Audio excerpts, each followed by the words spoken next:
बिस्मिल्लाहिर्रहमानिर्रहीम। Programme inside the news और मैं हूं डॉक्टर सना गौरी। सुप्रीम कोर्ट में आज चीफ जस्टिस के वो अल्फाज के मार्शल लॉ लगने पर सब हथियार फेंक देते हैं, पार्लियामेंट कुछ करे तो हलफ याद आ जाता है। बड़ा इंपॉर्टेंट जुमला था, इसकी तारीख भी याद रखनी चाहिए।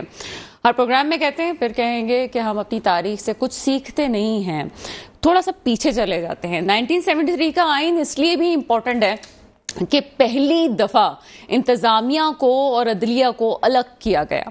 अदलिया को पहली दफा एक अलग हैसियत मिली, लेकिन उसके बावजूद 1973 का जो आइन लाया, उसी पार्टी को ये एतराज था कि जजेस की तैनाती किस तरह से होगी, किसकी मुशावरत से होगी।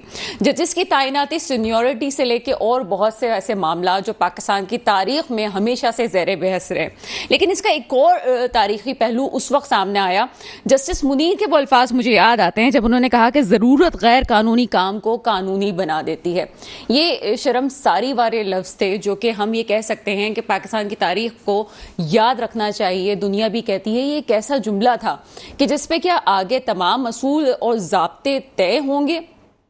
इस नजरिए जरूरत के तहत आगे भी कुछ मोड़ आए, जिसमें 1999 में आप ये कह सकते हैं कि जनाब जब मार्शल लॉ लगता है तो मार्शल लॉ लगने के बाद उस मार्शल लॉ को नवाज शरीफ साहब के को जब हटाया गया तो उसको कानूनी करार दिया गया। ना सिर्फ कानूनी करार दिया गया बल्कि इस इकदाम की तौसीक भी की गई।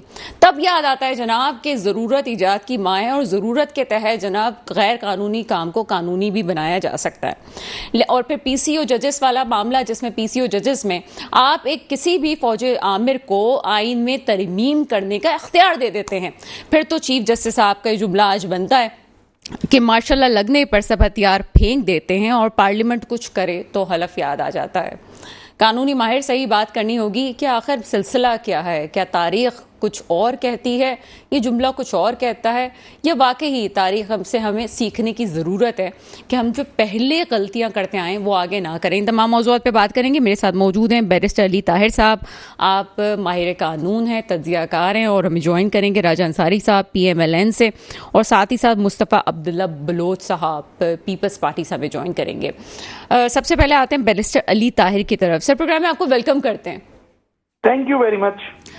बैरिस्टर अली ताहिर साहब, थोड़ा सा बैकग्राउंड हमने बताया, लेकिन चूंकि आपका डिपार्टमेंट ही वो है तो कुछ पीछे की बात बताइए कि ये बात क्यों कही गई है कि हमें मार्शल लॉ लगने पर सब हथियार फेंक देते हैं, पार्लियामेंट कुछ करे तो हलफ याद आ जाता है। क्या कहेंगे?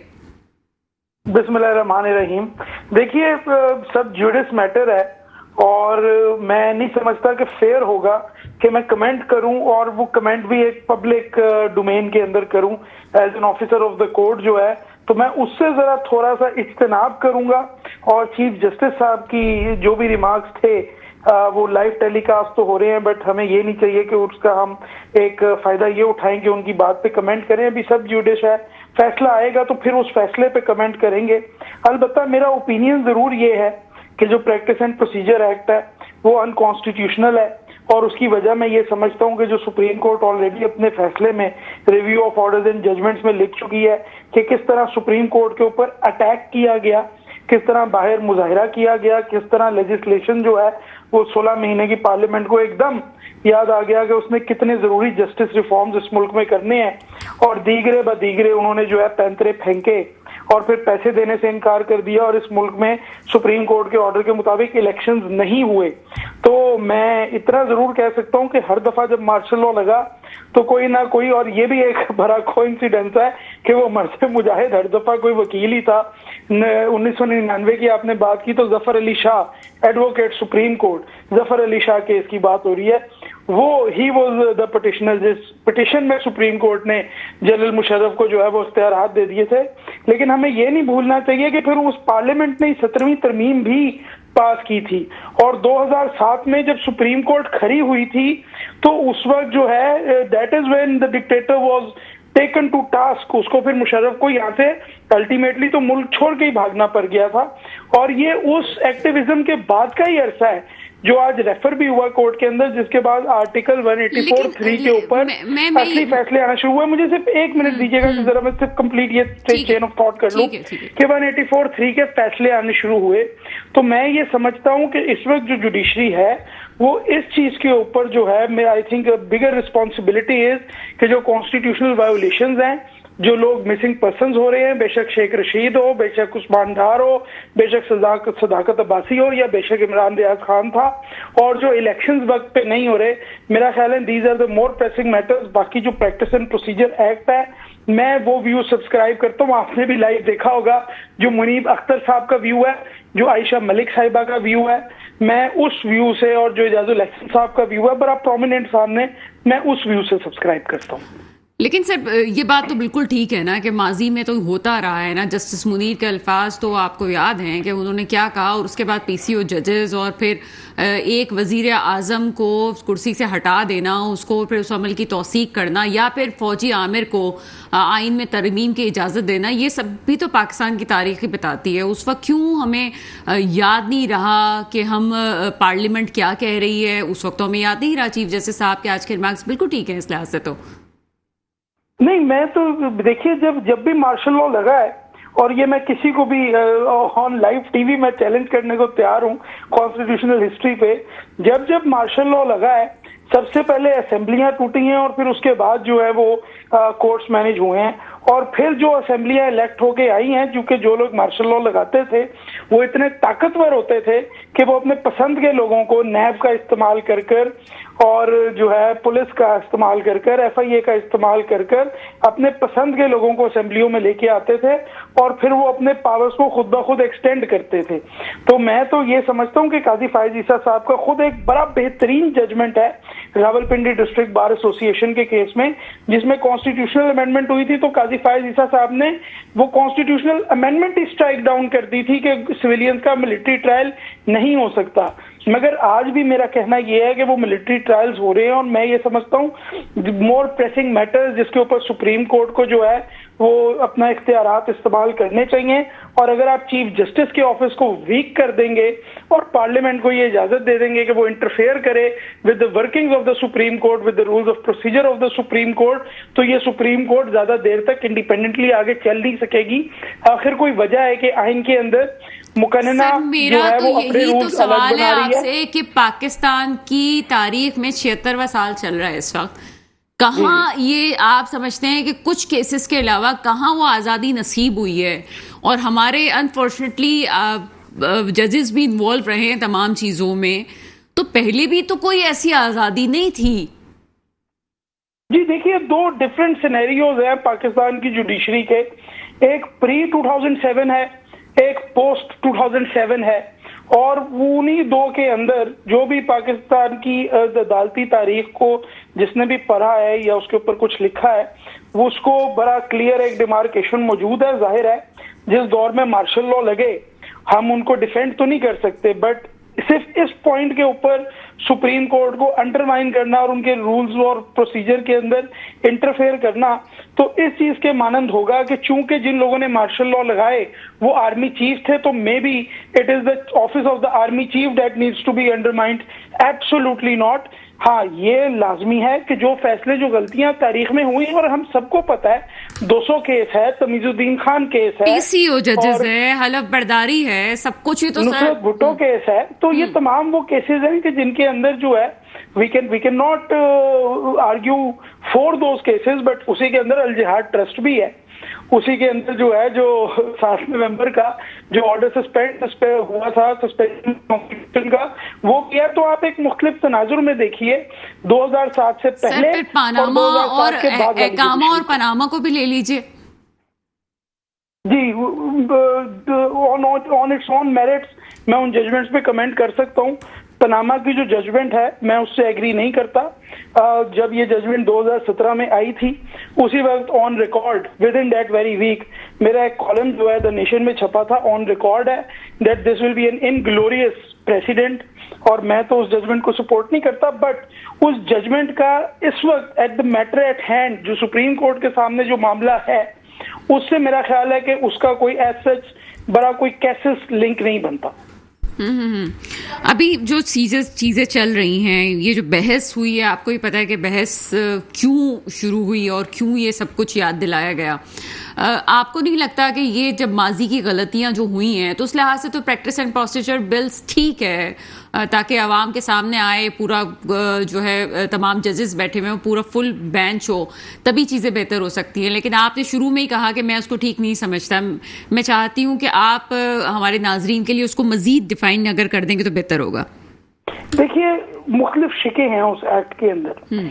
मैं तमाम शिकों का मुखालिफ नहीं हूं। मिसाल के तौर पर मैं इस बात को समझता हूं कि रिव्यू के अंदर जो है वो कोई भी वकील जो है वो अपनी चॉइस का पार्टी को करना चाहिए, मगर उसके अंदर कुछ शिकें जो है वो बहुत कंट्रोवर्शियल है। और जो उसके अंदर सबसे ज्यादा कंट्रोवर्शियल चीज है वो है कमेटी, जो 3 जजेस की कमेटी है जो बेंचेस की फिक्सेशन के ऊपर जो है फैसले करेगी। अगर एक दफा पार्लियामेंट को ये इख्तियार मिल गया, it will be very easy for the parliament कि वो देखे कि अच्छा जी, ये तमाम जजेस जो हैं ये हमारे अगर हक में हैं या हमारे साथ साइड करते हैं, ये परसेप्शन है एटलीस्ट, तो हम आज 5 जजों की कमेटी बना देते हैं, आज 7 जजों की बना देते हैं, और आज चूंकि chief justice is with us तो हम ये पावर अकेले चीफ जस्टिस को दे देते हैं। मैं समझता हूं कि इससे ज्यादा threat of undermining the supreme court मौजूद नहीं है और इन्हीं प्रिंसिपल्स के ऊपर। और यही वो बात है जो जस्टिस मुनीब अख्तर ने भी जो है वो 2 या 3 दफा मैं समझता हूं कि आज उन्होंने की। और this is the reason why we should be very cautious of letting parliament interfere into the workings of the supreme court, ताकि कहीं ऐसा ना हो कि ये आप अकाउंटेबिलिटी के चक्कर में और सारी इंडिपेंडेंस जो है सुप्रीम कोर्ट की वो पार्लियामेंट के हाथ में दे दें और अल्टीमेटली किसी फ्यूचर के डिक्टेटर के हाथ में दे दें, क्योंकि पार्लियामेंट्स को तो पाकिस्तान की पूरी तारीख के अंदर डिक्टेटर्स ने ही कंट्रोल किया है।